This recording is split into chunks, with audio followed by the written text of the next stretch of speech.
Oh no. Here we go. Hello. Good morning, everyone. Am I coming in all loud and clear and everything? I sure hope so, because that would be such a shame if I went on talking for 10, 15, 20, 30, 40 minutes and didn't have any audio. That would be crazy. Anyway, how's everybody doing this morning? I'm just hopping in here for my usual shenanigans. Thank you all for stopping by. I hope you all got your little cup of coffee, got a little bowl of Wheaties there, and all your Saturday morning habituals. Let's see. I think. Is that too big? I think we're all right. All right, so let me see something here. I think I might need to turn this down a little bit. How's that? Is that better? All right.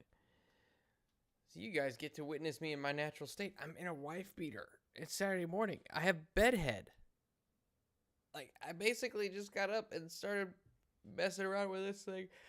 And even though I was messing around with this thing, I still forgot to change the titles in the title on Kick. So, a well-oiled machine, this.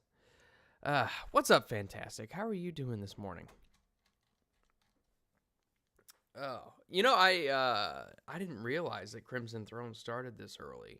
So that means I'm probably gonna have to, if I'm gonna keep doing this, I'm probably gonna have to start earlier in the morning, unless that was an error.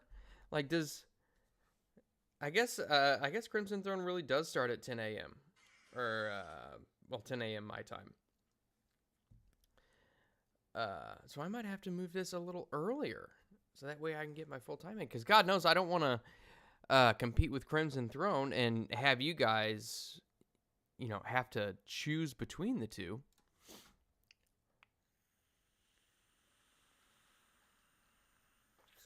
All right, so let's see here.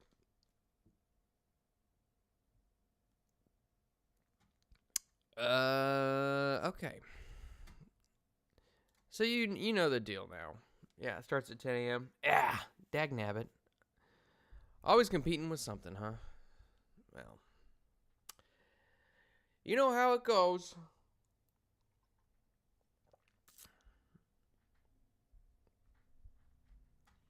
All right. So, let's see. What do we want to do today? You know what I probably should do is, like, throughout the week, if I have like a little idea for a map or something that I want to build on Saturday mornings, just jot it down. But to be honest with you, I don't really have a spare brain cell in my head throughout the day. Okay, all right, good. Yeah, that's right. Erudite is destined to start late, so. All right, let me think about some stuff here that they might be running into, or some locales that they might be running into. So I've already got I've got kind of a forest stream here. I've got this one. These are specific set pieces for plot points. This one could be. Let me check something real quick, because there might be something that they have to do, or there will be something that they have to do that also occurs over water. So let me see if they've got the proper stamps. Let's see. Nope. Just type in boats. No.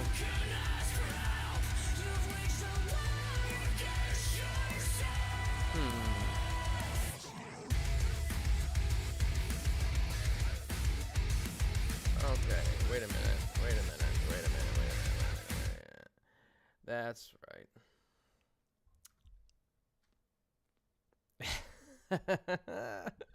I forgot about that.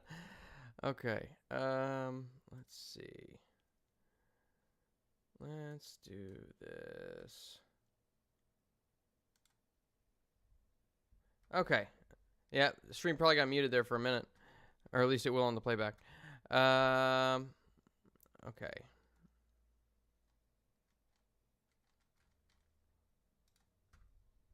Yeah, as I said, well-oiled machine. Okay, I'm trying to figure out. So I want to have. All right, let's start with this. Let's start with coloring it the way that I need to. This is gonna be.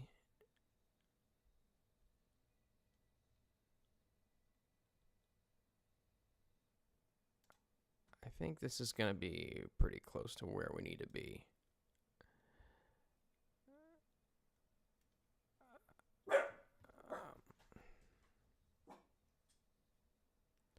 All right, so we got some shallow water here. And really, I think all I'm going to be doing is just dressing up what might be underneath the water.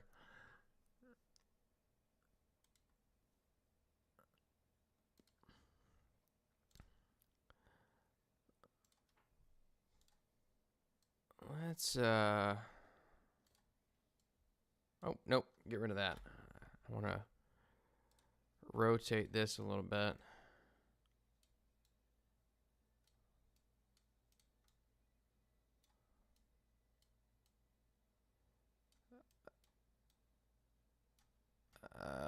Let's see. Let's put a boulder. That is a nice boulder.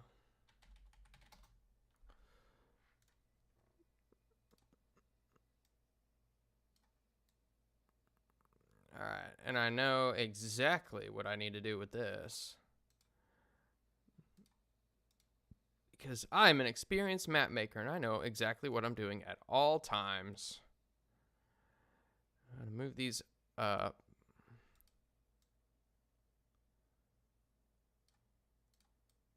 Let's do this. Okay. And then we are going to, let's see, that's in the background. So we want to make sure we put this. Oh! Hold on. See, I know exactly what I'm doing, guys.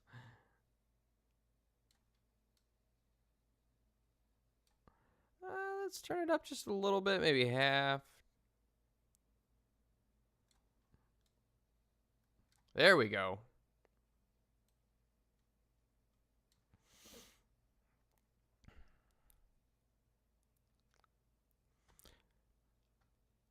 I wish that there was a way.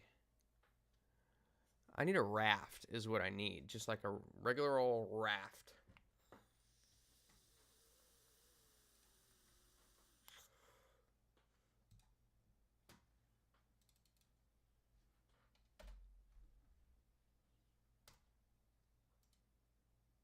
Wonder if I can just use any old random bundle of sticks.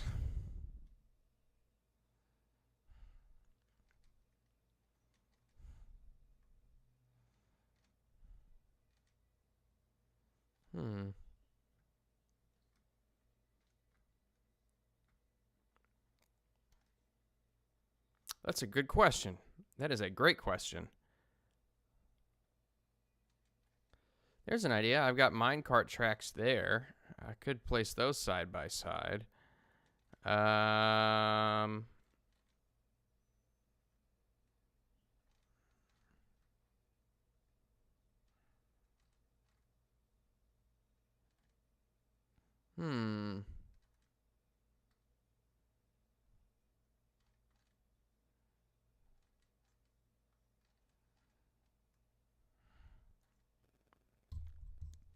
Snake stairs, huh?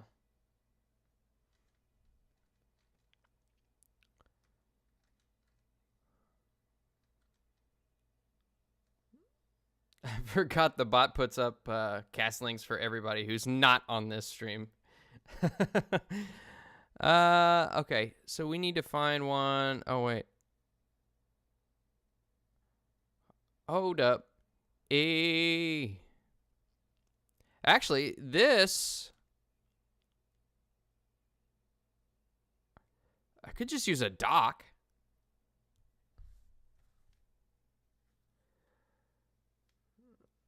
Make it look like a... Might make it look like a... You know, a raft.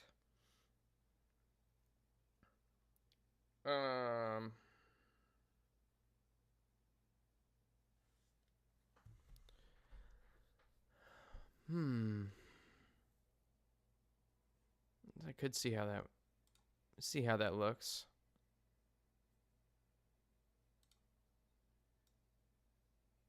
No, this poster a little bit too apparent.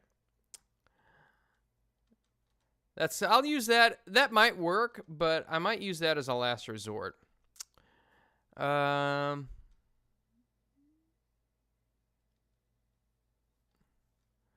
You know, what might also work is if I find some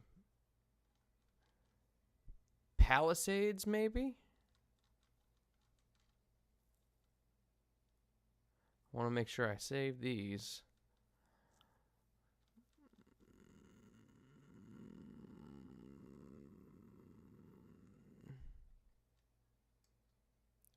Tentacles. Lots of tentacles. Okay.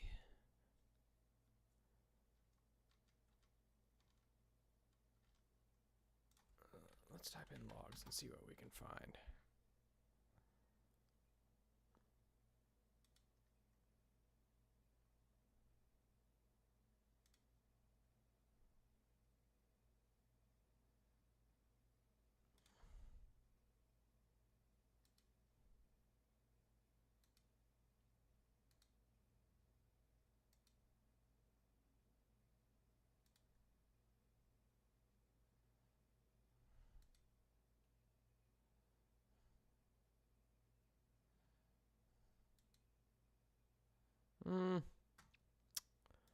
That's not working as well as I had hoped.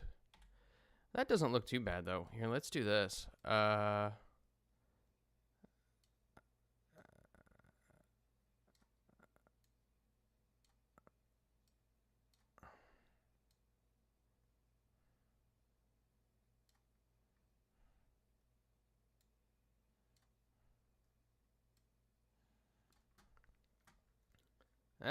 That works pretty well.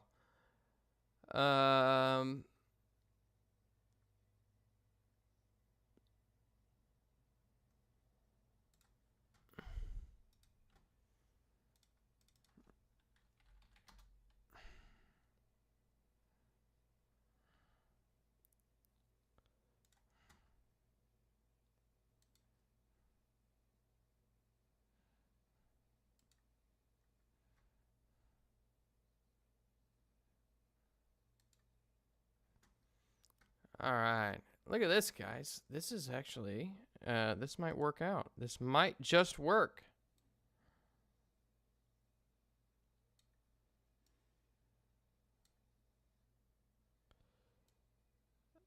This is the kind of riveting content that you guys tune into.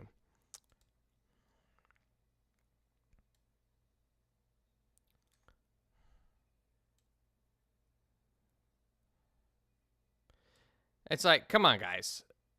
Would you rather watch me fiddle with the minutia on these battle maps, which may or may not be used? Or would you rather watch, what, Curse of the Crimson Throne? Like, come on. Come on.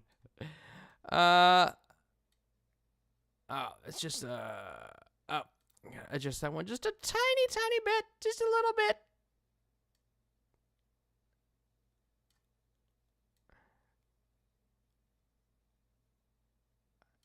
Very good. Look at that. Oh.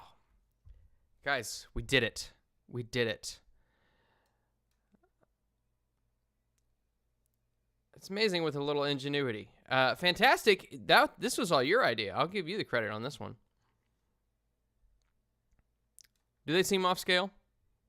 What's up, Eccentric? All right, let's just kind of shrink them down a little bit.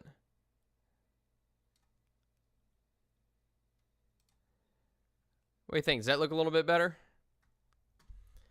Oh, just, you know, doing some early morning stuff while I wake up, and I put the morning version of me out for the entire world to see.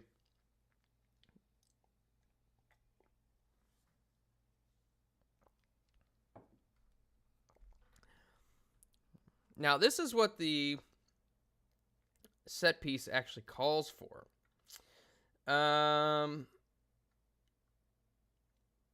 But let me check something real quick. So bear with me while I read some stuff off screen. Let's see.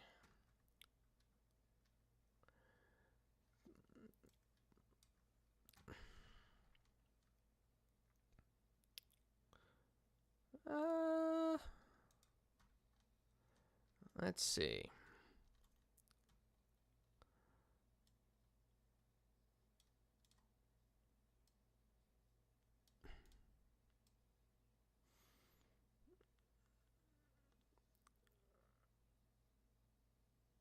Okay.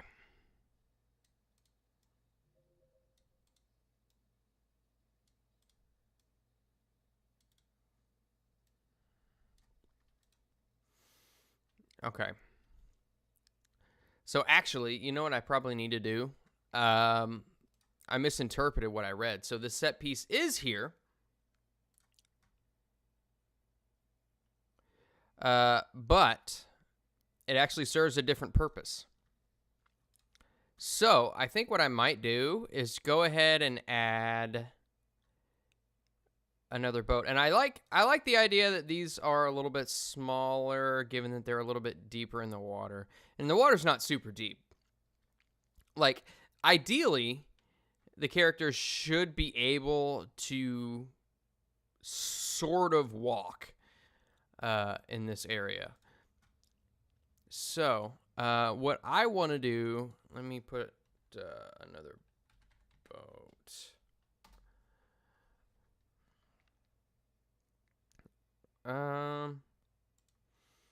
Let's see, which one might work? I just want to do a regular old boat.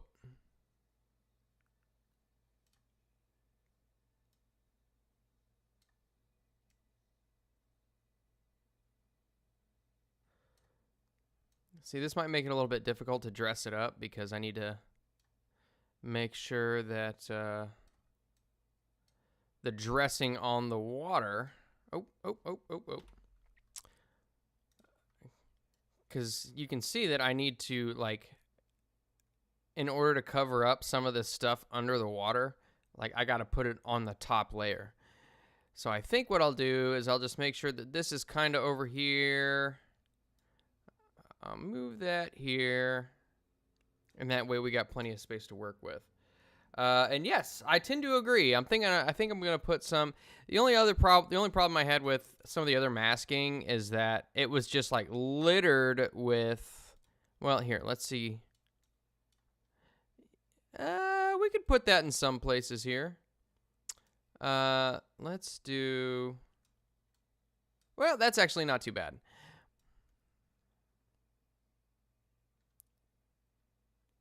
It gives us a little bit of foliage down under there. I thought that was going to be a lot busier than it actually is.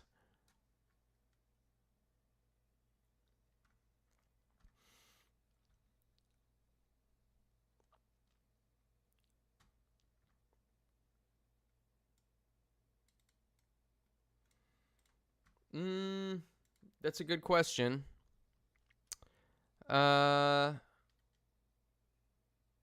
Let me see.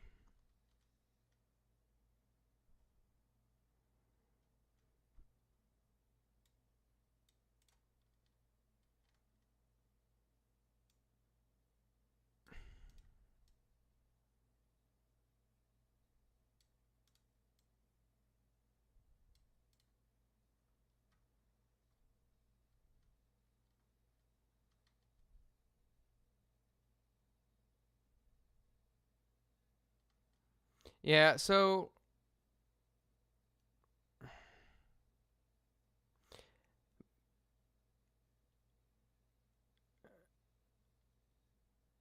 okay, maybe it's not where did I read?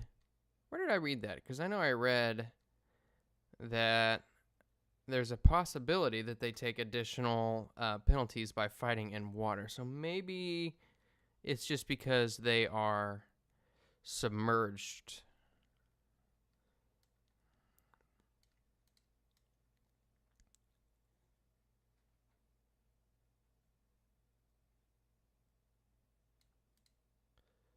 Okay. I take that back. It's not waist deep. It's deeper than that. So I misread that. Apologies, and thank you for asking such a logical question because otherwise I might have looked foolish. So let's. That doesn't really change a whole lot, but it does kind of change the logistics because I was gonna put like some like boats and rafts and stuff like that. They're kind of like peeking out of the water a little bit. But I think now that you mention it, that doesn't make as much sense. So I think I'm not even in the wrong screen or the right screen. Let's go back here. And we're going to go all the way back down to where are we at? Let's ice. Look at all these beautiful, beautiful assets. Okay.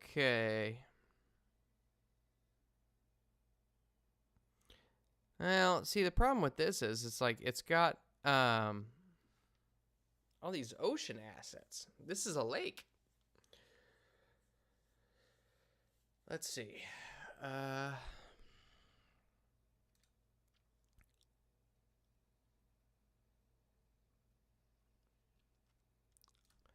Hello.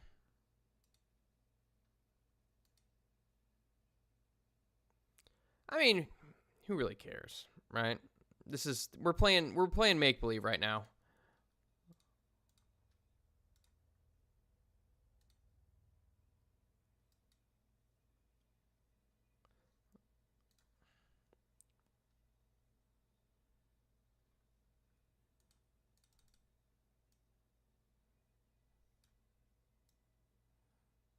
Oh no, what have I done?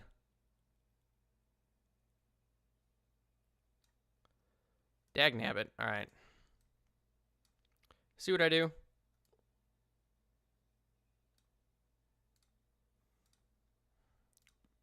Wish there was like a smart selector or something. There we go. Okay, so that's already on the second layer. So we're gonna move this over here, and we're gonna move that down a layer. And let's actually, we're just gonna move it underneath here. Why not? Why not? Gives the map a little bit of a third dimension. What's up, JJ?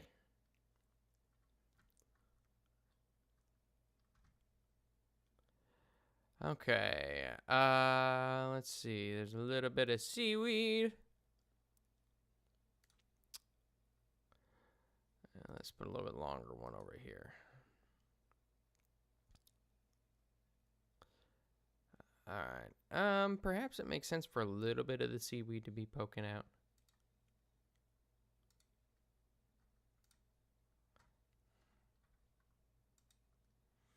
But JJ, it is always good to see you.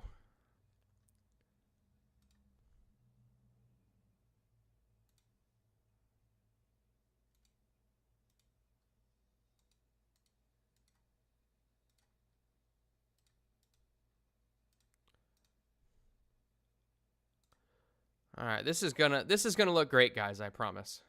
It might look like a hodgepodge of bullshit right now, but I promise you, that's massive. Let's shrink that down a little bit. We're just gonna place there's all kinds of life underneath this lake. And let's put one, there's one growing right up here out of the crack of that boat. Isn't that beautiful? Beautiful. No. All right. I had this thing, though. I don't know if it's a complex or what, but I have this thing where I have to have as much space taken up as possible. I think what separates the artist from the layman is, well, not the only thing that separates the artist from the layman, but one of the things that separates the artist from the layman is their ability to utilize empty space, because empty space can be very, it can be very effective.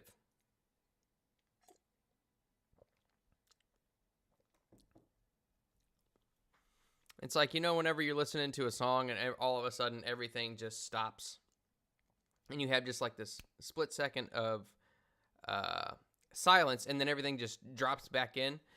It's like that, but with pictures. And I know, trust me, guys, I know exactly what I'm talking about.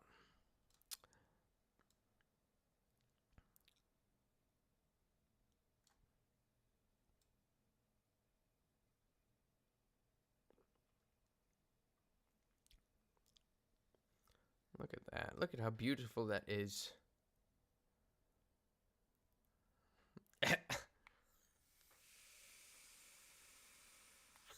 Well, you know what? But JJ, I'm glad that the first thing you think of when you're in bed is me. Good morning. Grab yourself some Wheaties and a coffee or whatever your morning ritual is, if you even have breakfast. And let's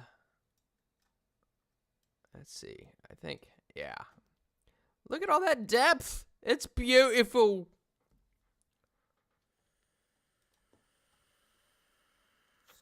All right. But I want to make sure we got some fish. Add a little bit more depth. And then, let's see, what other kind of fish do we have? No fish? What? How is fish not on here?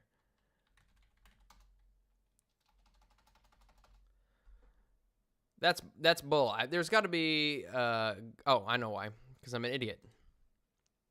I always get these screwed up. Okay, here we go. See, these are all side profiles. I don't want side profiles. Koi? Are there koi in this pond?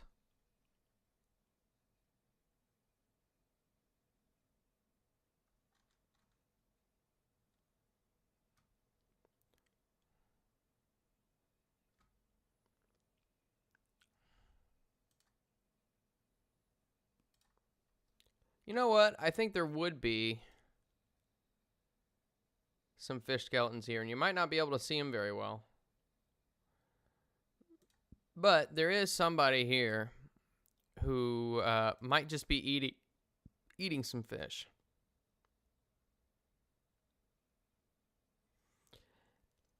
And obviously, it's not super visible, but it adds a layer of depth. And I'm fine with it. Now let's see. Oh, thank you, VJJ. I appreciate that. You see, the artist makes art for the layman. The artist who makes art for artists is not a successful artist. They're what's called a starving artist.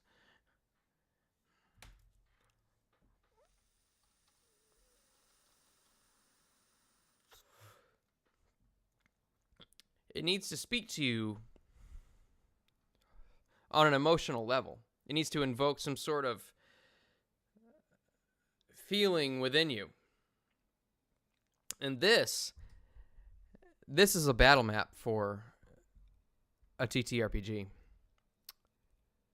So I don't think that applies at all. Hey, look, piranhas. We can have, I mean, they don't necessarily look like piranhas, but they can be just random fish.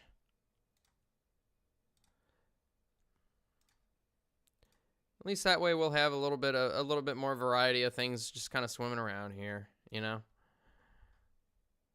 I think.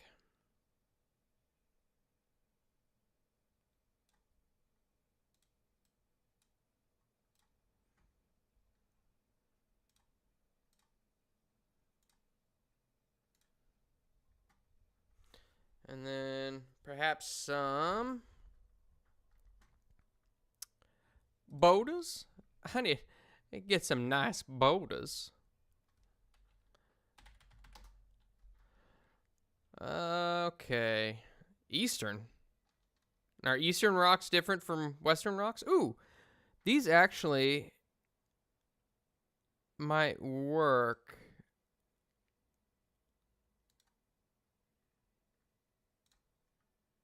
Oh, these are big.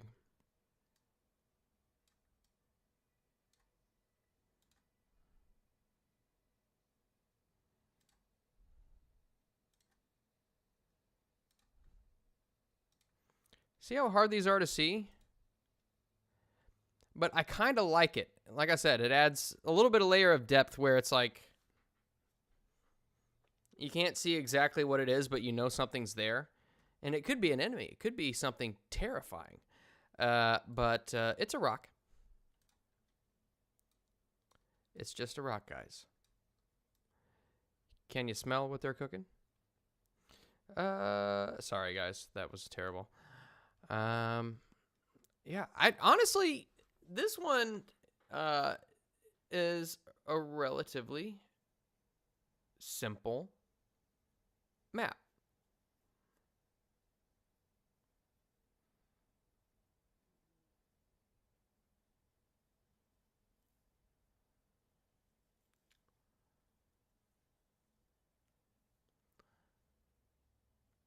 You know what? That's a good way to look at it. Fantastic. That's a good way to look at it.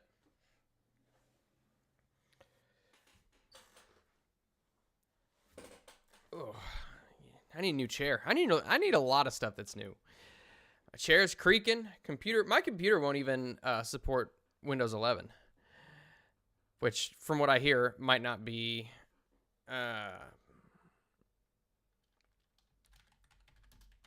It might not be a bad thing.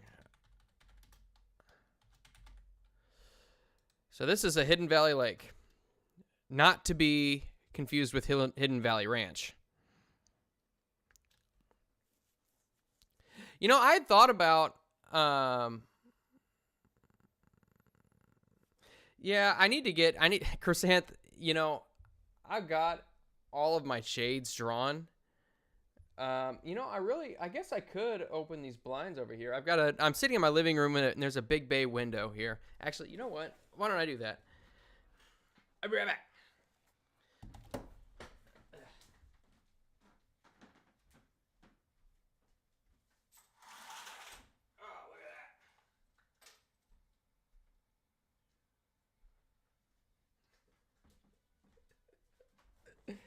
Oh my god. I was just talking about that, Chrysanth. I was just talking about that. About how I've so smartly scheduled this stream just before Crimson Throne. All right, so I think this one's all right.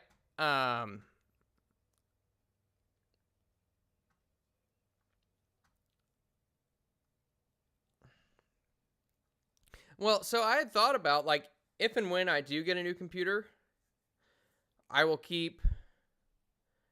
I don't know exactly how it's set up because people tend to do this, but have like a streaming computer and then you have your main computer for your main task. And people do that a lot, which is something that I am interested in doing. So there's that one. Well done, guys.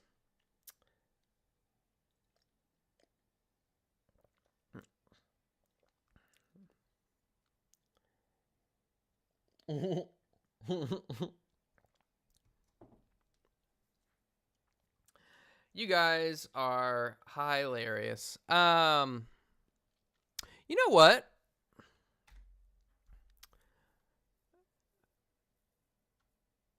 I've got Foundry pulled up right now.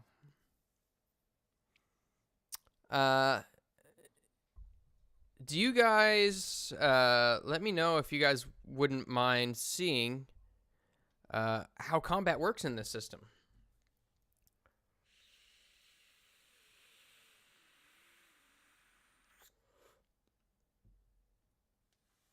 Which you guys know I've already announced it. But if you haven't heard, the system we're going to be running is the One Ring. So it's going to be very Middle Earth themed, which is why I'm sure you've noticed the lack of a terrible amount of magical themes. Like there's no Fae, there's no Shadowfell, there's nothing like that. There's no wizards towers. There's towers, but not wizards towers. But the combat system is very different. It's totally I don't know how I would explain it. It's definitely a more narrative driven combat system. A lot simpler than Dungeons and Dragons because the focus of the game is not necessarily on combat, but there's still some cool elements to it, which lend it very thematic quality. So let me know if you guys are interested in seeing that. I know Crimson Throne's about to start, but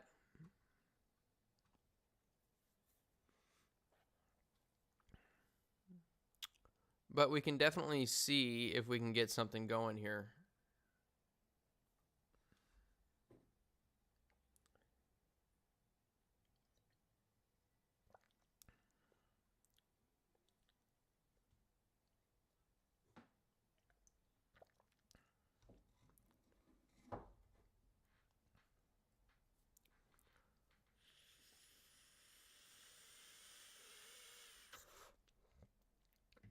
Yeah, no worries. Let me get this pulled up. I'm here. Okay. So, this might be the first you guys are seeing of this. So, this is where the area that the campaign is going to take place is in a place called Eriador. And you can see, hopefully you can see that on stream. There's the Shire right there. So, basically the entire campaign is going to take place in this area. But let's go to let's see, what do we want to do? Let's do the mountain pass here. All right, so I'm gonna go ahead and I'm gonna drag some enemies on here. Let's drag him here. And we'll drag another one over here.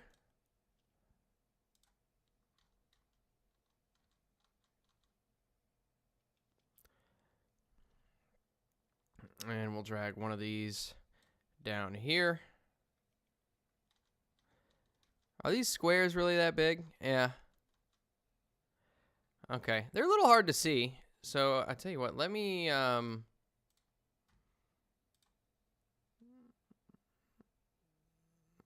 turn the darkness level down a little bit. Maybe that make it a little bit easier to see. All right.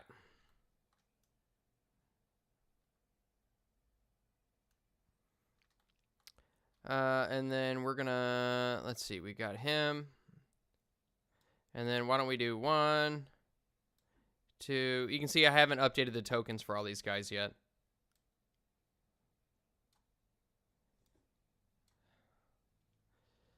But that's one of the things that I've been working on for a while. So, and then let's go ahead and add. Let's add. We've got Frost. We've got Commander N. We've got JJ, and we've got Michaela. And let me go in and adjust their stuff real quick because I need to restore their hit points, make sure they're not wounded, because I was just messing around with them just the other day.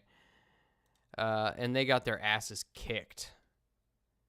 They weren't playing. It was just me messing around with the combat system and stuff. Okay. And is anybody not weary? So he's weary. I want to make sure I get that taken off. And then we need to restore his hit points, or I'm sorry, endurance back to full. All right, so and I need to take some of these guys off here. So delete. Sorry, guys. Okay. Create encounter. Oh, shit. You know what? I'm still learning how to do this. All right. So I need to bring the company back up. Dagnabbit. So we're going to put one here. We're going to put one here. We're going to put bodyguard here. We're going to put the chief here. And then we're going to do orc soldier, orc soldier, orc soldier. And I think that'll be probably about it. And then we will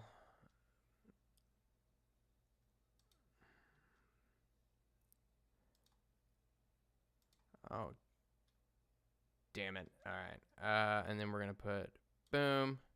And oh, you know what? I didn't even have to do that. I'm an idiot. Oh my God. Okay.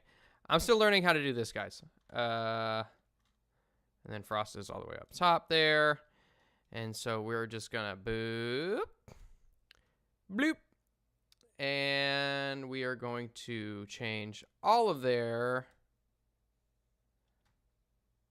stats to initiated in combat. So the way that this works is that the first round of combat, everybody gets what's called an opening volley, and there can be one or more than one based on the distance apart they are from each other. They're pretty close together at the moment. So first things first, why is this not saving? I don't know who that is. So we're going to make sure that this one, okay, so this is Frost. Frost is going to immediately target this guy here, and he is going to make himself a roll with his great bow. And here's a screen you get. This pops up for different circumstances, like so for instance, this one is on higher ground, so he would get a penalty die because he's having to shoot up. So he's going to go ahead and roll. And he got a failure. All right, so that's his turn. And then we've got Commander N's character. He is going to target this guy. And we're going to untarget this guy. This is the sucky part about it, is like if I'm doing it, if it's just me, then I've got to check, uncheck, all that stuff. All right, come on. All right, another failure. Shooting a bow is hard, guys. It's hard. Can you guys see this? I guess you guys, we're going to have to make some adjustments here because, like, there's only a small portion of the window that you guys can see. Let's see. You know what? You've got a point. You've got a point. They should be called Tolkien's.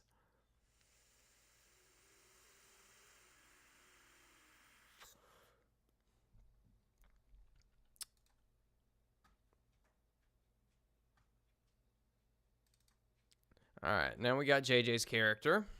He's going to target the same guy over here. And he's going to fire his little bow.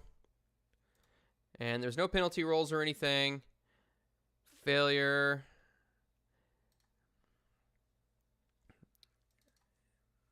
And then Michaela, who is the elf of the party, she is also going to take a shot at this archer up here.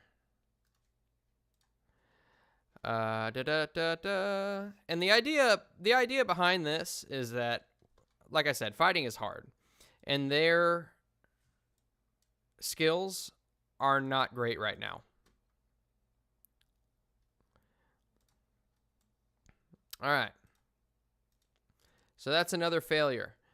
Nobody hit on the first round here for the party. So we've got some guys who are going to throw some spears.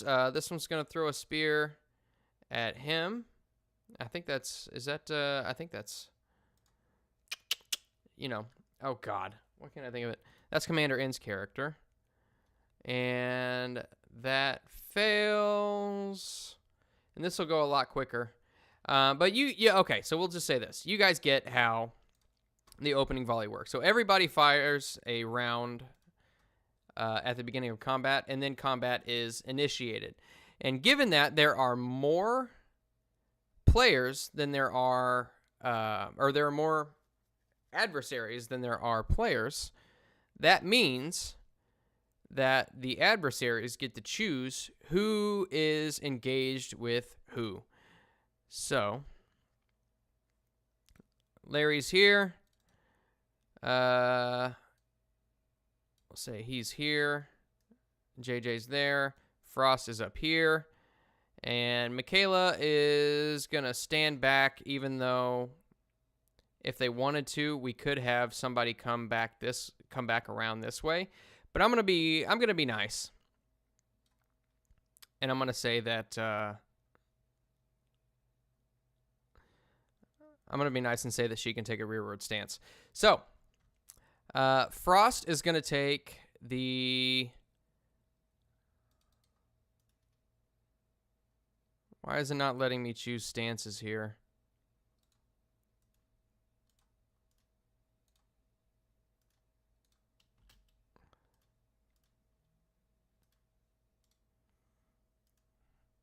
It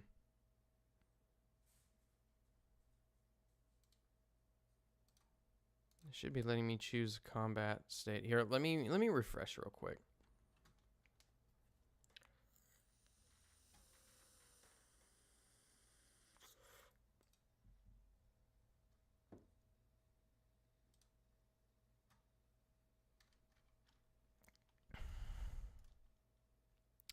See, I don't understand why it's not letting me choose their stance.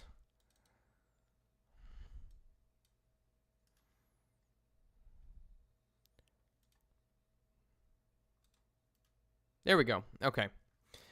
So Frost is going to take a forward stance, which basically means it's kind of like reckless attack in D&D, where you get a bonus die to hit, but everybody else gets a bonus die to hit you.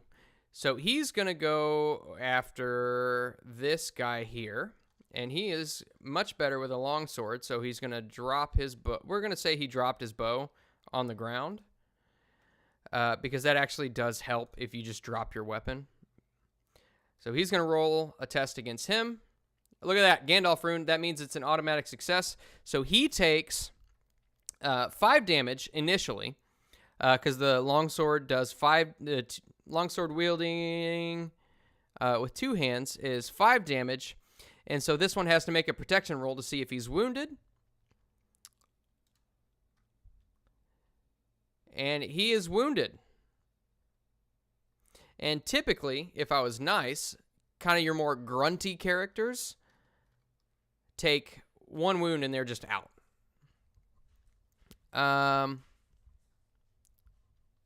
This one here, he's not quite grunty. Perhaps I made this a little bit too hard for them. But we're going to apply the damage to him. And he is down to 7. Okay. And then next turn is Larry, and he is going to go over to, he's going to go to an open stance, which basically is neutral. You get the same, you get just your basic skill roll. Nobody gets any bonus or penalty dice to hit you, but that comes with a specific action, and that allows you to make what's called an enhearten roll to give everybody in different stances. And I'll tell you what, let me update everybody's stance real quick, because I think Miragar, who is JJ's character, is going to take a defensive stance because he doesn't want to get hit, and that means everybody gets a penalty die to hit him, and he gets a penalty die for every enemy who is currently engaged with him. So he's basically just like, he's just hiding behind his little shield, and he's just kind of stabbing out every which way, not really able to hit a whole lot. What's up, History? Okay, so whose turn was it? It is Larry's turn. So Larry is going to attempt an enhearten roll. And this basically, he's got this one favored, which basically means he more or less gets advantage. Yeah, this is, I'm showing combat for my Middle-earth thing. Oh, my God. So, guys, so when I was running this the other day, he didn't succeed on this one time, but he got a success. So that means that next time Frost rolls an attack roll, he gets an additional bonus die. So that's pretty good. That's pretty freaking good. And then let's see. So that's his turn. Next up is JJ, who he's not particularly good with athletics. And basically what he could do is he could take a defend action, which basically means he would cause one of his allies to receive, or I guess I should say, anybody attacking one of his allies of his choosing receives a penalty dice to attack rolls. But I think for right now, he is going to try to attack this guy, but he's got 2 penalty dice. And so, let's see, what is his skill with axes? He's got 2. So he's basically, this is going to be very difficult. So he's got to beat a 17. All he gets to roll is a d12. And so basically what that means is he's going to have to roll a 12 in order to succeed. And I did that wrong, but that's all right. It's still a failure. Oh, I'm sorry. So this is an orc chief. He's actually got a parry of 3. So that means that his target number to hit was 17 plus 3. If that makes sense to you guys.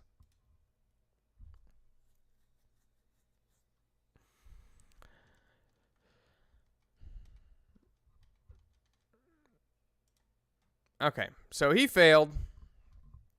So really the only one that's gotten anything so far is Frost. But Michaela is taking a rearward position, which means that she is the only one who is able to fire who's able to loose arrows. And this is tangential, but you know, one thing that gets me is when you see old movies and there's archers who are firing on an enemy army, and I'm guilty of it too because I just did it, but they say fire instead of loose. Like, fire doesn't make any sense pre-firearm age. It's loose. Loose your arrows. But he's going to, or Michaela is going to attack. Let's say she's going to attack this guy.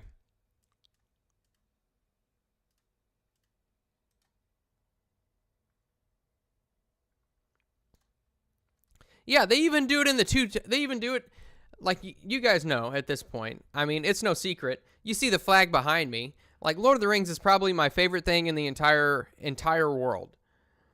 I like it more than pizza. And they even do it in the Two Towers.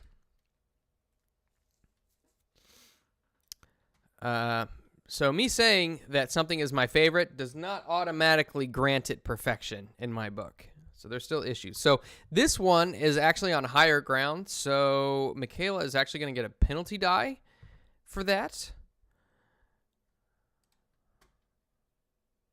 So she's got to roll really well, and she didn't. This is tough. But it's whenever they finish sessions, typically per session, they'll get 3 adventure points and 3 skill points. And they can use those to improve any of these. Your skill points can improve any of these, or they can improve any of your combat proficiencies as well. So down the road, like right now, by default, she's got 2 success dice that she can roll, which basically are additional D6s. If she levels this up all the way, she'll have, in her bows, she'll have 1, 2, 3, 4, 5, 6 D6 plus the D12. And, you know, once they get that high, like, you can't, like, how are you going to miss? You know what I mean?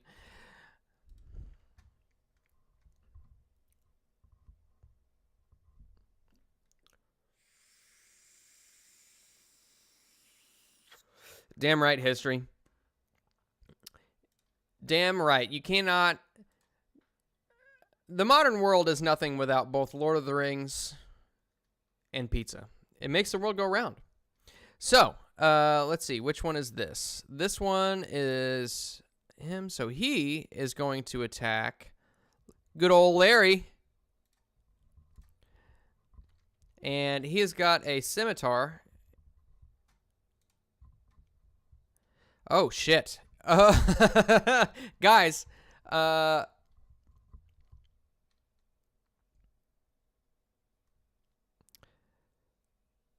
so this fight is actually probably very hard. I didn't realize just how beefy the orc soldiers actually are. I thought they were just going to be grunts.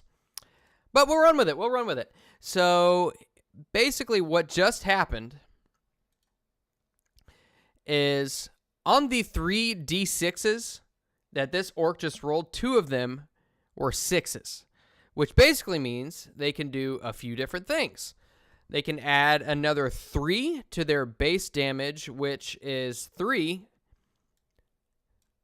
They can break their shield, which I don't know, I think I'm fairly certain that Larry's holding the shield right now. They can pierce, which adds 2 to the feat die, which basically calls for a wounding test. Or they can seize, which is basically grappling. He rolled 2 of those, which means he gets 2 of those things. So I think what he's going to do is he's going to break Larry's shield, and he's going to add 3 to his damage.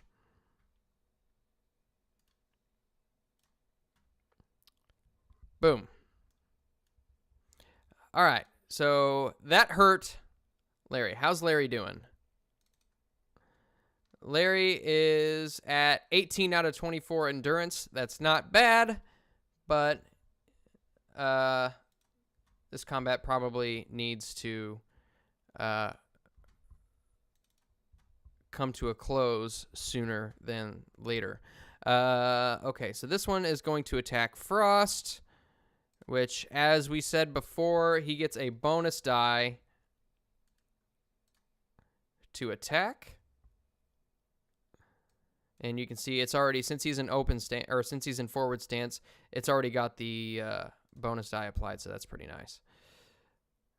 No success die on that one, but definitely hit. Definitely hit. So we're going to apply that damage. Okay. And then next up is this Goblin Archer, who is going to actually... He's going to take a shot at Michaela. And these are pretty nasty, because if these goblins hit and they score a wound, that means that the character is also poisoned. So basically, narratively, the best way that I can describe it is like, the reason they don't call these hit points is because it almost indicates that hit points almost indicates that you are actually being hit. The reason I like this is because endurance is almost a measure of fatigue, if that makes sense. Now there is a separate thing called fatigue, but it's like, it's basically. Oh man, see if I can find words this morning. I didn't make enough coffee. Like, you can get hit with an attack in this game, and narratively, the enemy wouldn't necessarily have drawn blood. He would have just tired you out a little bit, or he would have pushed you back, or he would have done this or that or the other thing. When you really get injured, when you get hit, that's simulated by the wounded status, which grants different penalties. Because if you're wounded, you're not going to fight as well, right? So basically, it's to simulate that somebody has made it past your guard and made it past your armor. So this guy is going to attack Michaela.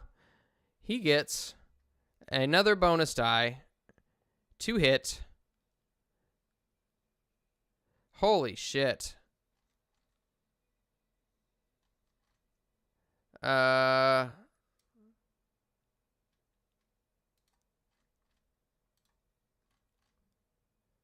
Why is it not? Let's see. He rolled a 10, so he doesn't need to add 2 to the pierce. So he's just going to do another heavy blow. All right, so he just did 6 damage to Michaela. Michaela needs to make a protection roll. And the injury rating of this bow is 14, so she's got to beat a 14 in order to avoid being injured. Oh. Guys. This isn't looking good for them. And so, Michaela is now poisoned.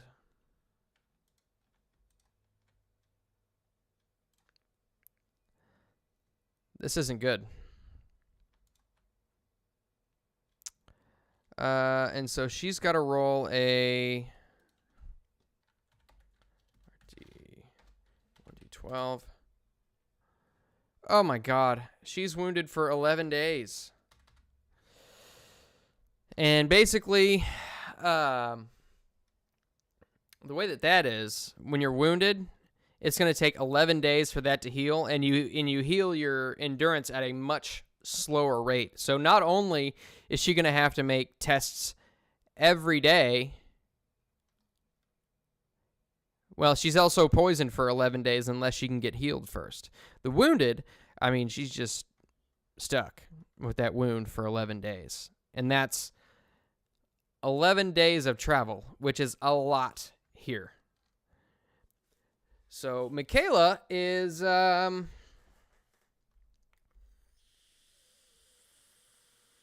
wait a minute. You know what? Hold on a second, because I think that actually is even worse. Let me check something real quick here. I'll just pull up this handy-dandy compendium that I made. Let's see.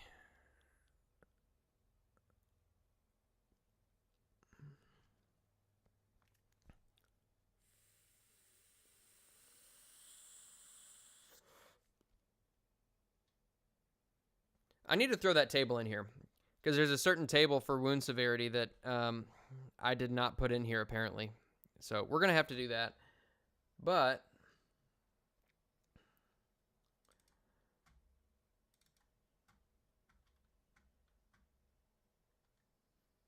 Let's see. We need to go to combat and wounds. Oh, so she actually, guys. So an 11 on the D12. So it's called a feat die, and it's different from regular D12. The 12 is a Gandalf rune, which basically means automatic success. An 11 is an Eye of Sauron, which is basically it counts as a 0.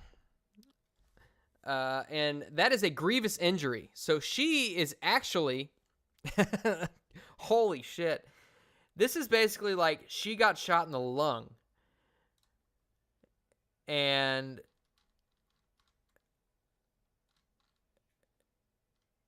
she is unconscious right now.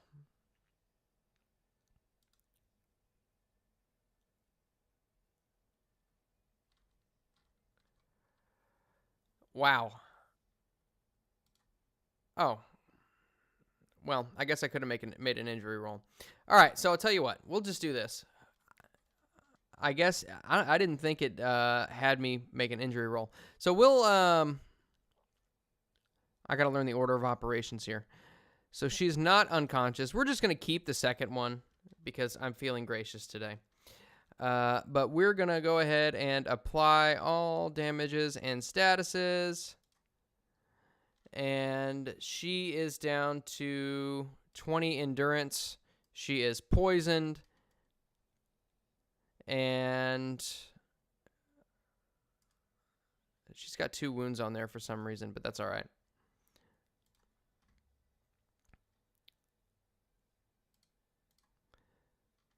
So yeah, that's the combat. And guys, it can get pretty nasty. Pretty nasty indeed.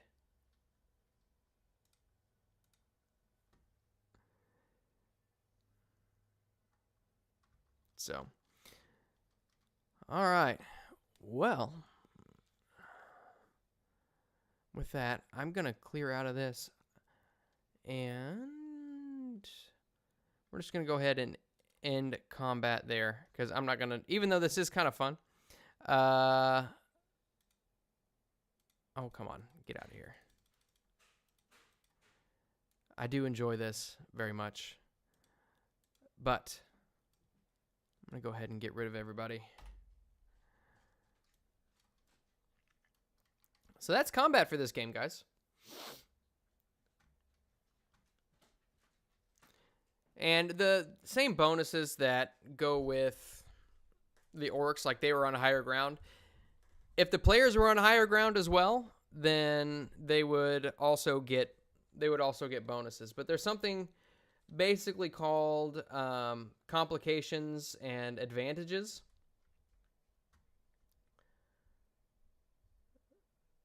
So, like, for example, I might, if there was a troll up here or something, I might give Michaela a bonus die because it's a big target. Or there's, maybe there's no cover. So, I mean, there can be all kinds of things, and it's actually going to take me getting used to, like, taking all of the factors in combat into account, because, like, for instances like that, I might have given her a bonus die to hit for enemies who were, kind of just standing out in the open and weren't being partially blocked by another player or something. And then as far as, like, modifiers for melee attacks, like, again, attacking from high ground,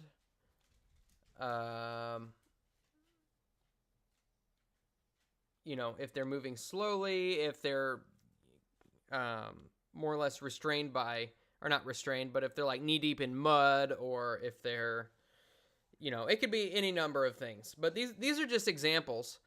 And I would say, like,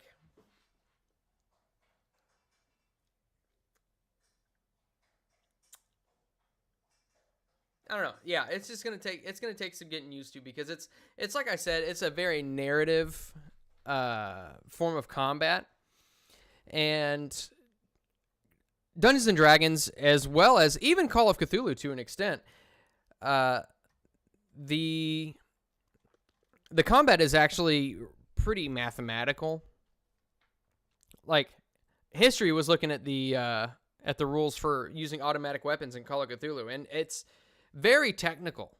I mean, I think it's a good way to simulate automatic weapon fire, but it's very technical, and there's a lot of math to it. But this is very narrative, and so basically, a lot of the combat might even come down to, like, the players might ask me, "Oh, how's his footing?" And I'll say, "Oh, well, perhaps he's got some loose rocks underneath of his feet. You can use that. You feel as though you can use that to your advantage. Take a bonus die to your next attack roll," or something like that. So I might actually, sort of rely on the players to kind of ask me about the environment in which they're fighting, because there's a lot of details that go into what the terrain is like. And that's one of the reasons why I wanted to do this map, why I wanted to do these battle maps, because it does offer a lot of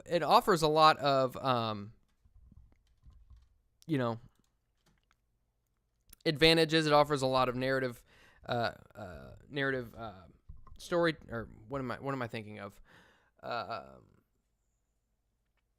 There's a lot of narrative elements in there that the players can use to their advantage, and that I can use to the player's disadvantage.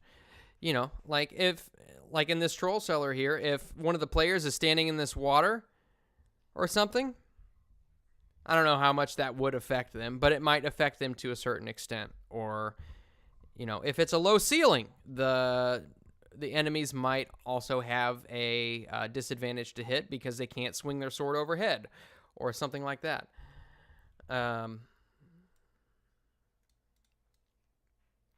Yeah, history. I mean, from what I've done now, I've said this before. I've not actually run a game in this system yet, so I'm very interested to see how it's going to play out. But I think what's going to end up happening is, given that there are so many factors in the environment, I think I am probably going to rely on the players to be asking me,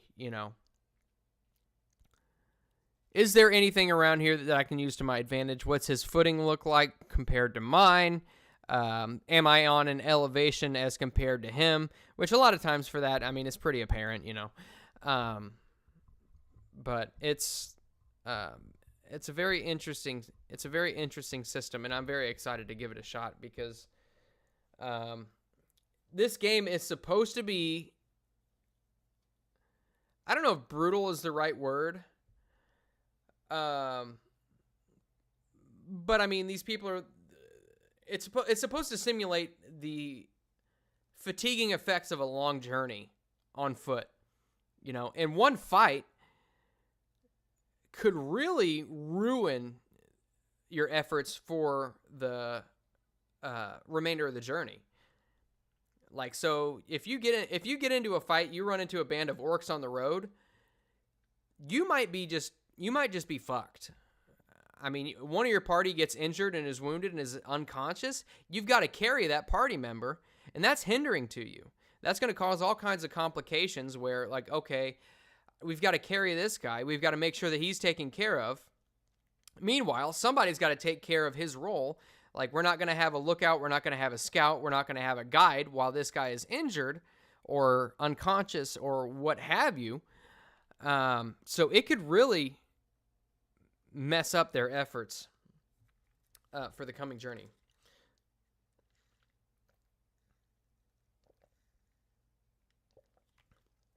Yeah, so the system itself, I don't know if you'll be able to see this. Let's see. Right one. That's also not the right one. Dagnabbit. Okay, I'll tell you what I'll do. It's called, I don't know if you'll be able to see it in the window here. But let's see if I can get it situated correctly. The One Ring is the system. And the system was created, was it 2001 or 2011?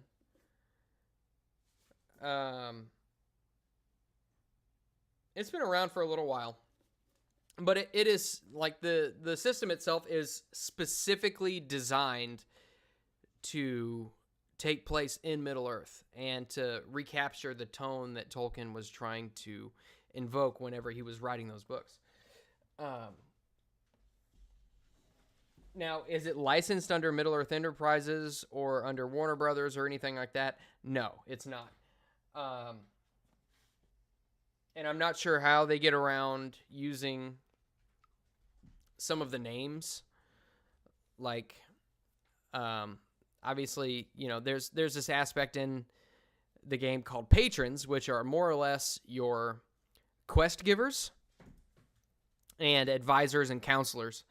They're basically just people that you go to. They're almost like, if you've played Cyberpunk 2077, they're almost like fixers, but in a legal way, in a good way. But I mean, they use actual characters. Like Gandalf is considered a patron, a possible patron, if you wanted him to be your patron. There's another person. I mean, Elrond is a possible patron. There's somebody named Gilrain, who, those of you who know your Tolkien lore know that is Aragorn's mother. And so they have all of these names in the game, and I'm not sure how they get around the licensing. Perhaps because it's fair use and it's transformative. And it's not. I don't know. The laws on that. I'm not a lawyer. I should ask Sevi about this and see what she thinks, because I'm sure she's pretty well versed on the whole fair use policy and seeing just how transformative a product needs to be in order for it to qualify as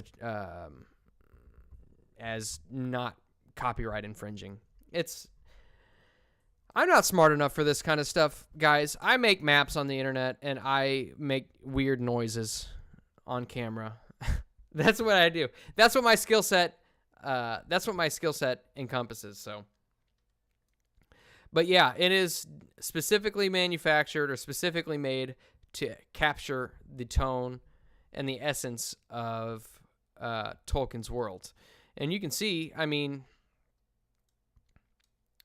some of the skills themselves are very Tolkien-esque. Like, Enhearten is a specific skill, and the idea behind Enhearten is for you to encourage somebody. So if you've got troops of a certain army that are disheartened and scared to face the fight that is to come, you would roll an Enhearten roll and say, guys, it's going to be cool. We'll be fine. And you roll an Enhearten roll, and maybe that'll bring their morale up a little bit and help them fight a little better. There's also Song, which is an additional skill. Anybody who's read The Lord of the Rings knows that Tolkien was very big on songs from different cultures. Every culture would have their own style of prose, their own style of poetry. Riddles is another one.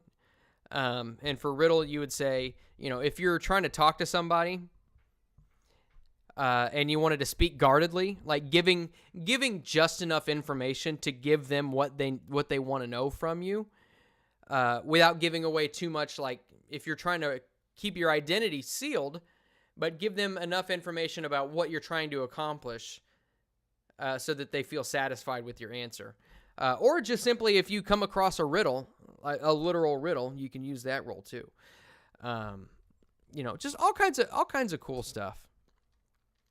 But it's not overly complicated. It feels like it is, considering that it's new both to me and to the players. Like nobody in the cast has played this game before. Myself and none of the players have played this game before. So this is going to be a learning experience for everybody. But the reason that I wanted to do this game in particular is, one, because it's my favorite. I mean, Lord of the Rings was very, very formative in my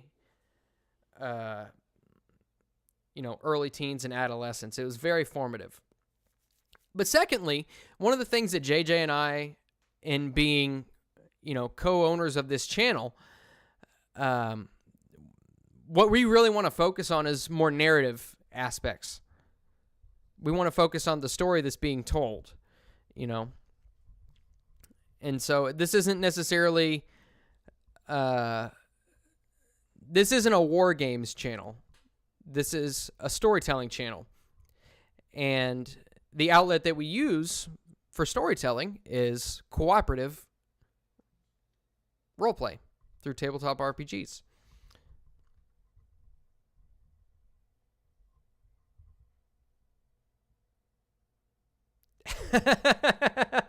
Yes, but JJ, that's exactly right.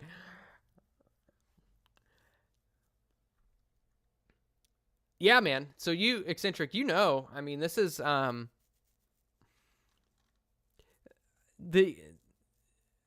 idea that I want to get across is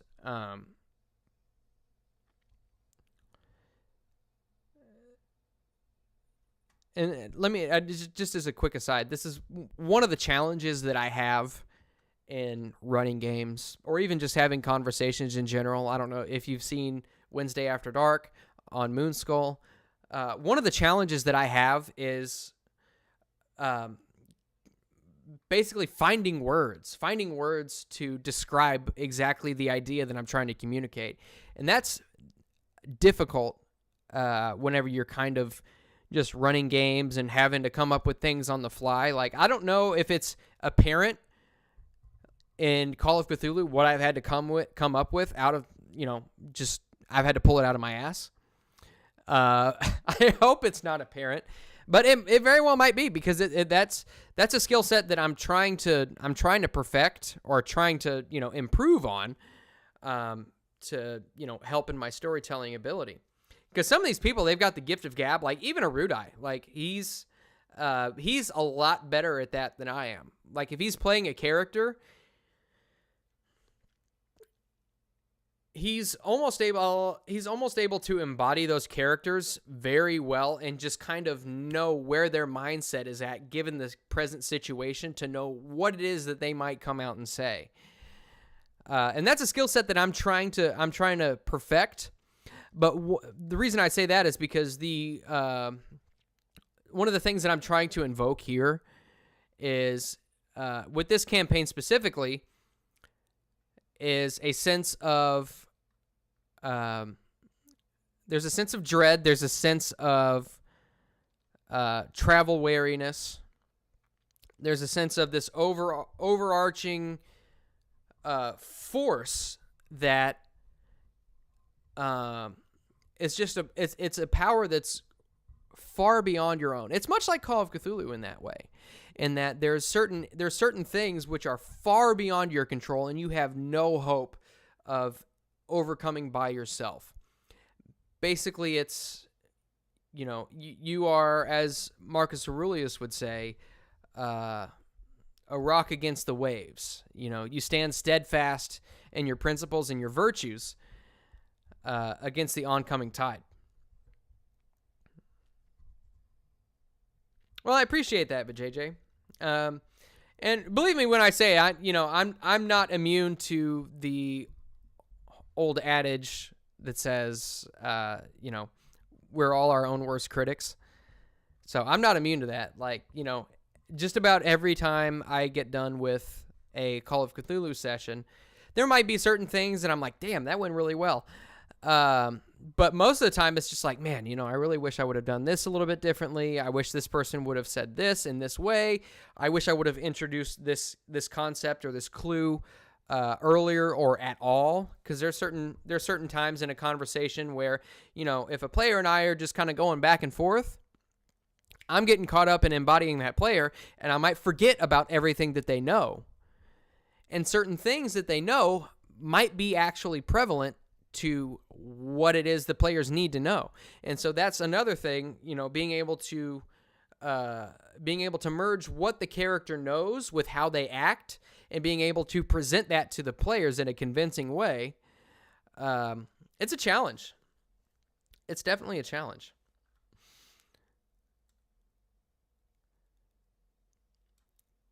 But again, that's kind of the experiment behind this channel, is being able to, at least for me personally, to try to hone that skill and try and become better at it, so that I can tell a good story for the players, because if the players aren't enjoying it, nobody's enjoying it. That's rule number one. Rule number one is the players have to be invested in and they have to enjoy what it is that you're presenting to them. And two, you can still have a campaign that is enjoyable for players and not enjoyable for audiences. And so my goal is to be able to accomplish both of those. But as I said before, if the players aren't enjoying it, the audience is not enjoying it. And so rule number one is that players have to enjoy it. Audience comes second, which, don't get me wrong, I love all you guys. The audience is what makes a channel a channel. You know what I mean? But there's a certain logistical order of operations that have to be abided by in order to make a channel successful. Have you guys ever had a teacher in high school, college, whatever? I took a semester of college and it sucked. But if you guys have had a teacher who was just they were on it, the subject that they were teaching, they absolutely loved.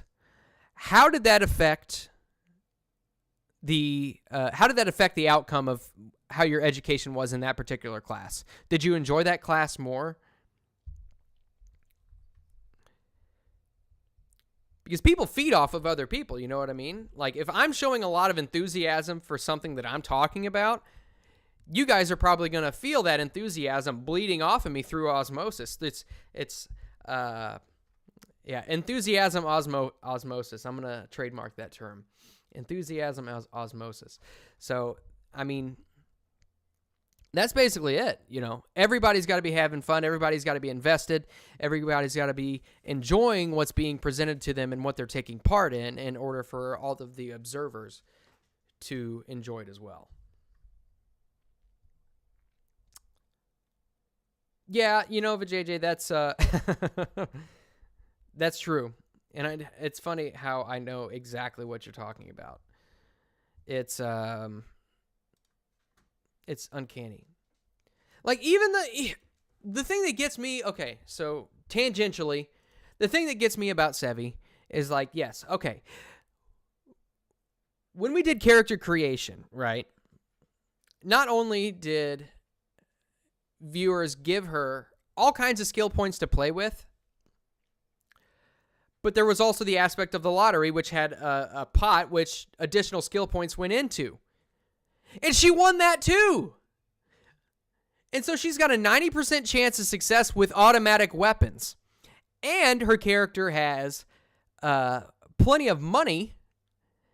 Mechanically, she's got plenty of money to be able to buy really anything that she wants. And so I'm not saying I'm going to do this. Well, okay, I'm going to do it. What's going to end up having to happen is she's going to have to go into certain places where she can't have access to these things. Last episode, she finally got to fire her Tommy gun. And it was a slaughter. It was a freaking slaughter. She's got a 90% chance of success on hitting with a Tommy gun volley, right? Well, the way a Tommy gun volley works is you take your firearm skill in that skill, and you divide it by 10, and that's how many bullets go into a volley. Her skill is 90.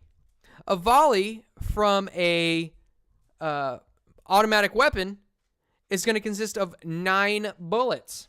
If it's just a regular success, half of her shots hit, which rounded down would be 4. A Tommy gun does 1d10 plus 2 for every shot.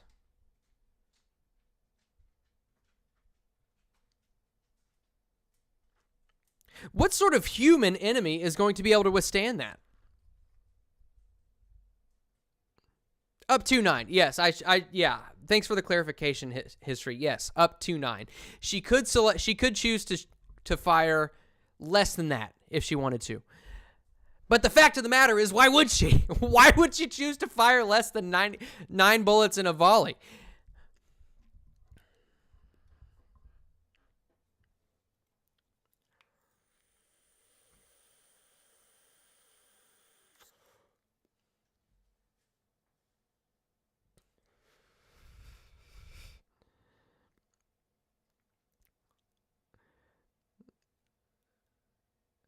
One professor opened the class with, "I was once described by a student as a hyperactive gerbil who bounces around the room trying to explain the solar system, or explaining the solar system." This is true.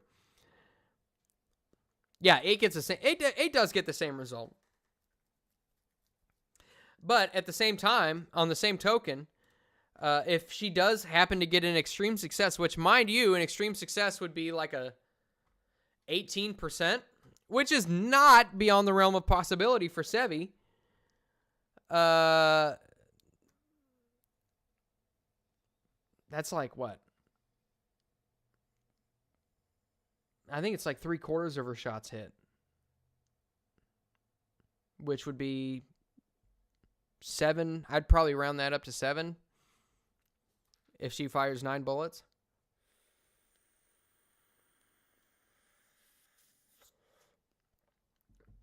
Yeah, well, I think so. History. The way that I know I'm getting off topic here, but this is a TTRPG channel. This is not a One Ring channel. So the way that I believe that Call of Cthulhu fights are supposed to go is a couple of rounds. Like, your Call of Cthulhu fights are built to be very lethal and very quick. Because it's not about that. That's another game where, it's about investigation, it's about finding clues, it's about solving a mystery, and it's about keeping your sanity while doing it. Combat is in there because you're inevitably going to get into certain fights. And those are challenges that investigators are going to have to overcome. But I really like the way it's designed because you're not going to have those fights which last hours. Like, if you've ever played Dungeons and Dragons where it's just like, it's so slow because you've got the warlock over here who's got 17 different eldritch invocations. Look, I know that's not how warlocks work. I'm just making a point. You've got all of these which become it just becomes taxing with all of the different options that people have and all the different things that they can do and all the dice that they roll, that a simple combat can take, a couple hours. That's what it was. They all hit and some become piercing. That's right. Which impaling basically means that, like, if you get an impale, that means that, oh my God, you see, there's so many rules to all these different systems. Like, some people are good with names and some people are good with rules. I'm good with neither. Oh, I know what it was. So, if you get an extreme success, half of them are impaling, which basically means that they do max dice damage plus an additional die roll. just if you're just using like a blunt weapon, like if you're using a blackjack or a billy club, then you do, like, if you get an extreme success, then you get a critical hit, which is full die damage plus your damage bonus if you have one. If you have an impaling weapon, which is bullets, knives, whatever, basically you're opening a wound. And so that means you get full die damage plus another die roll plus your bonus die if applicable.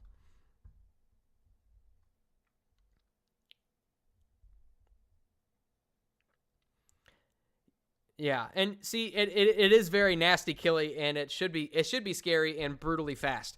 I agree with that. And trust me when I say that there's some stuff coming that they're probably going to want to avoid if they can. Because not every problem can be solved with a Tommy gun.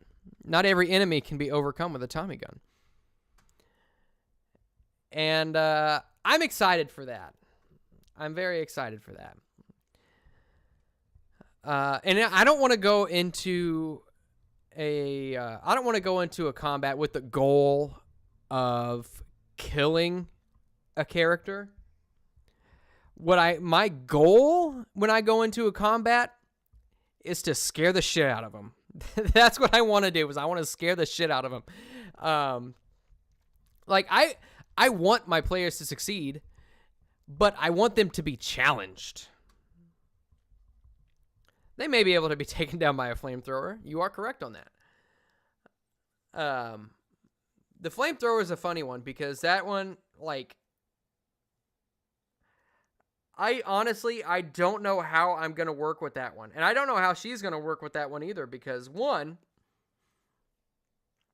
a flamethrower is, and look, like, she's got the connection. She's a mob boss. Like, how am I going to tell her that she, as a mob boss, is not going to have access to a flamethrower? Of course she's going to have access to a flamethrower. She's going to have all kinds of connections to these kinds of things. Obviously, it costed her some money, but the thing about a flamethrower is it's massive. Like, not only do you have the fuel pack on the back that you've got to strap to yourself, you've also got the nozzle, and you're going to be are you going to be walking through the streets of Milan with a flamethrower attached to your back? No, you're not, because one, the general public is not going to tolerate somebody walking down the street with a flamethrower. That's just the way it is. Nobody's gonna want to cooperate with you. Nobody's gonna want to talk to you. Nothing. But secondly, in the 1920s, gun control was very strict in Italy. It was very, very strict. Which I don't think it's a spoiler to know. It's definitely not a spoiler to know that they're going to end up going to Italy. One, because they had notes telling them to go to Italy, and two, because if you know anything about the Orient Express, the Simplon Orient Express specifically, we're basically following the exact route that they're going. So they're going to go through Milan, they're going to go through Venice, they're going to go through, all those places.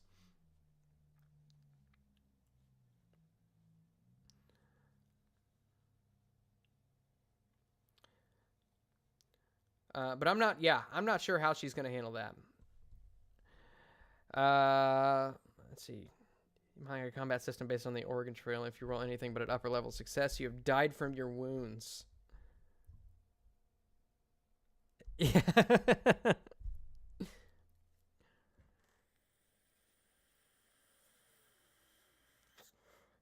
I mean, I could make a system where maybe that's something we should do is like just make a system that's designed to kill players and see how long they last. Which arguably that's what Call of Cthulhu is.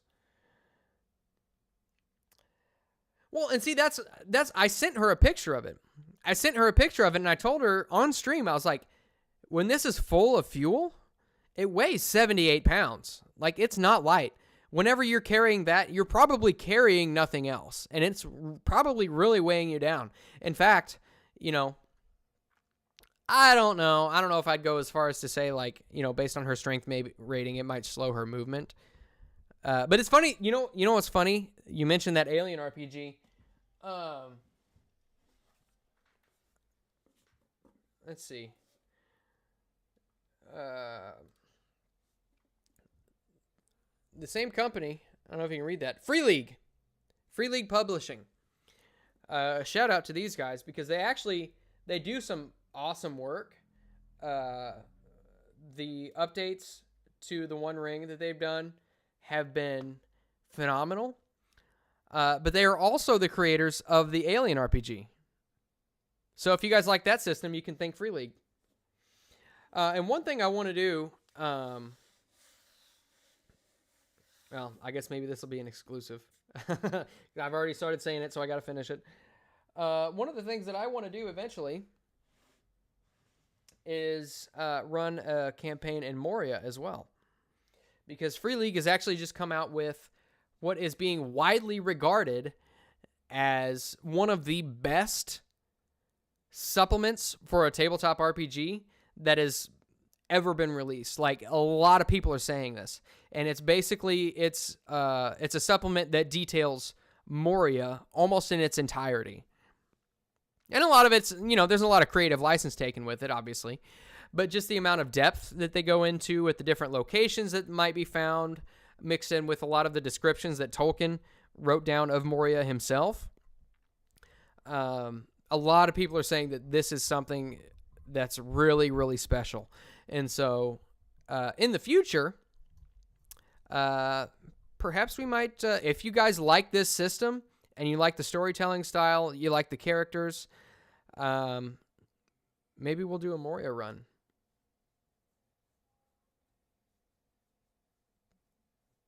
So that's not an announcement. That's just me, you know, I'm just spitballing here just because that's something that I've wanted to run a campaign in Moria for years and years and years. Because I've got, I bought this. No, not an announcement, eccentric, not an announcement. But I bought this. Let's see if I can. So you can see this is a 5th edition supplement. But I bought this of several years ago. But it's very similar in its presentation, but the races and classes and stuff have very, very similar builds to how they would in 5th edition. But ever since I bought that and I ran a campaign through it, I've just been obsessed with the idea of running campaigns in Moria. And there's also, like, you know, what's really cool as well is, like, I've got other things that can help with. I need to see. Okay, hold on.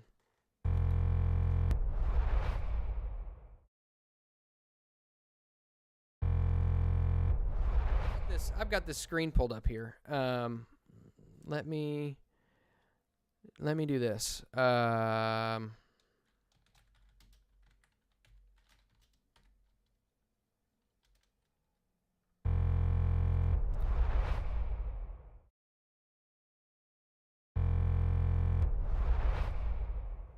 All right, hold on.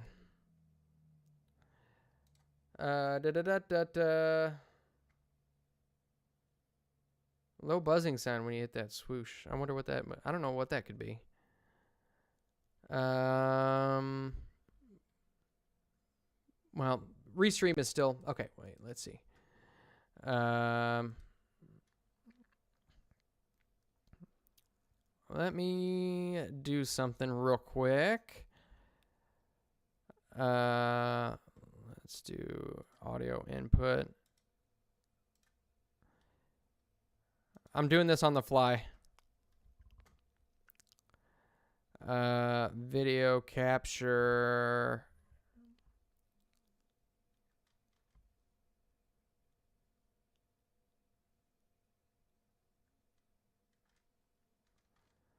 Where? Here we go.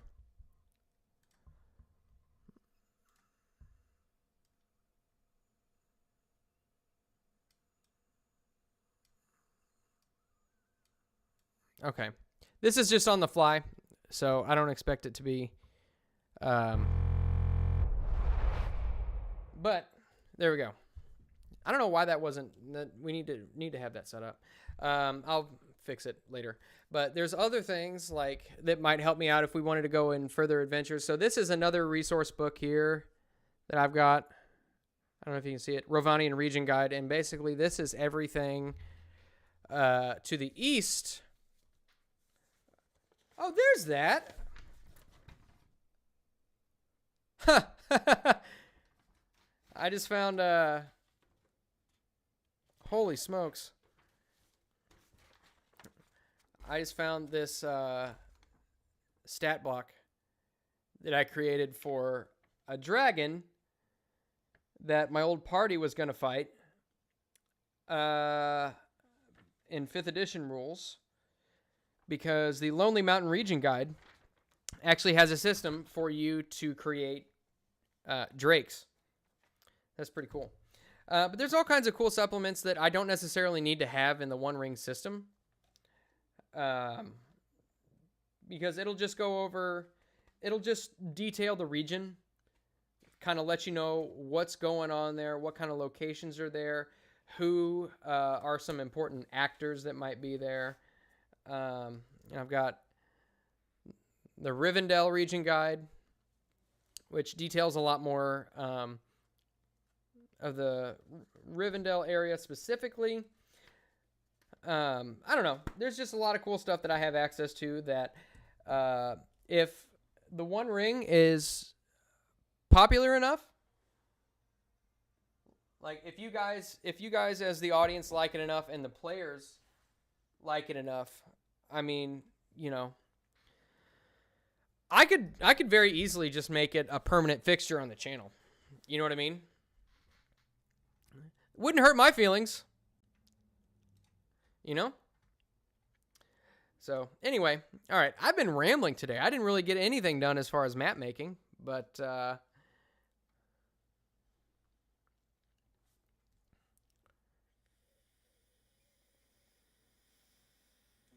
yes, Vijay.